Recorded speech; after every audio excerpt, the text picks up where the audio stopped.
অত্যন্ত গুৰুত্বপূৰ্ণ কাম এটা কৰিছে আৰু এনেকুৱা ধৰণৰ সমীক্ষা এটা কৰাৰ কাৰণে মই DY365ক অভিনন্দন জনাইছোঁ। যদিও আপোনালোকে ৭৪% অসন্তুষ্টৰ পৰিমাণ বুলি কৈছে, মইতো ভাবোঁ যে ৭৪% নহয়, 99.99%। যিকেইজন বিজেপিৰ হাৰ্ডক'ৰ মানুহ আছে, বিজেপিক এনে অন্ধভক্ত বুলি যাক কয়, সেইকেইজনৰ বাহিৰে সকলো শ্ৰেণীৰ মানুহ এই মুহূৰ্তত অসন্তুষ্ট।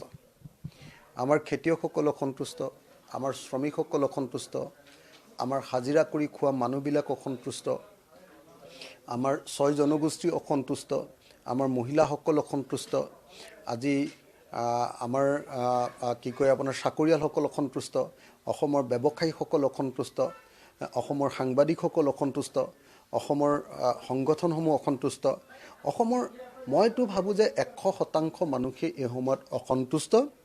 তাৰ ভিতৰত যিবিলাক একেবাৰে ডাইৰেক্টলি বেনিফিটেড মানুহ আছে বিজেপিৰ পৰা, দালালি যি কৰিবলৈ পাইছে, যি দালালি কৰি বহুত ধন ঘটিব পাৰিছে, চিণ্ডিকেটৰ পৰা পইচা পাইছে, তেনেকুৱা কেইজনমান মানুহৰ বাহিৰে যিকোনো সাধাৰণ মানুহ, যিকোনো আপোনাৰ মানে নিৰপেক্ষ মানুহ, সকলোৱে ১০০%ই ক'ব যে বিজেপি চৰকাৰৰ দিনত আমাৰ জীৱন যাত্ৰা কঠিন হৈ পৰিছে আৰু সেইকাৰণে আমি এই চৰকাৰৰ দিনত অসন্তুষ্ট।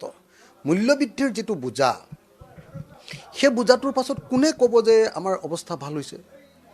GSTৰ যিটো বোজা, সেই বোজাটোৰ পাছত যিকোনো এজন ব্যৱসায়ীয়ে ক'ব যে আমি GSTৰ কাৰণে আমি একদম কোঙা হৈ গৈছোঁ। আজি যিকোনো এজন কাম কৰি খোৱা মানুহ, তেওঁ যদি ইলেক্ট্ৰিক ৰিক্সা চলোৱা মানুহ এজনেই হওক বা এখন ট্ৰাক চলোৱা মানুহেই হওক, যিকোনো এজন মানুহক যদি কয় ৰাস্তাত য'তে ত'তে আপোনাৰ ফাইন, গোটেই অসমখনত ২৭খন এতিয়া টোলগেট লগাবলৈ গৈ আছে, তাৰপিছত কোন মানুহে ক'ব যে বিজেপি চৰকাৰৰ দিনত আমি সন্তুষ্ট?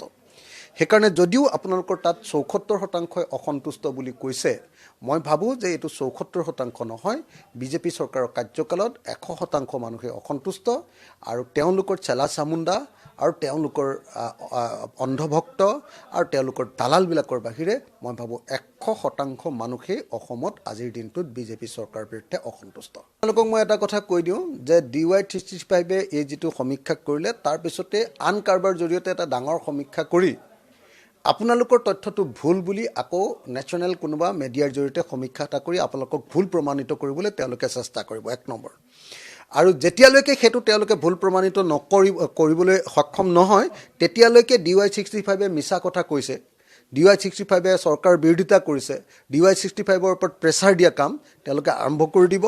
এতিয়া আজিৰ দিনটোত বিজেপি চৰকাৰৰ দিনত কোনো মানে স্বতন্ত্ৰ সংবাদ মাধ্যমে স্বতন্ত্ৰভাৱে কাম কৰাটো অসম্ভৱত পৰিণত হৈছে।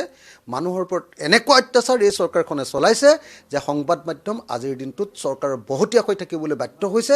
সেইকাৰণে কোনোবাই যদি স্বতন্ত্ৰভাৱে কাম কৰে, তেতিয়াহ'লে সেই সংবাদ মাধ্যমৰ ওপৰত এনেকৈ প্ৰেছাৰ দিয়া কামটো আৰম্ভ কৰি দিয়ে।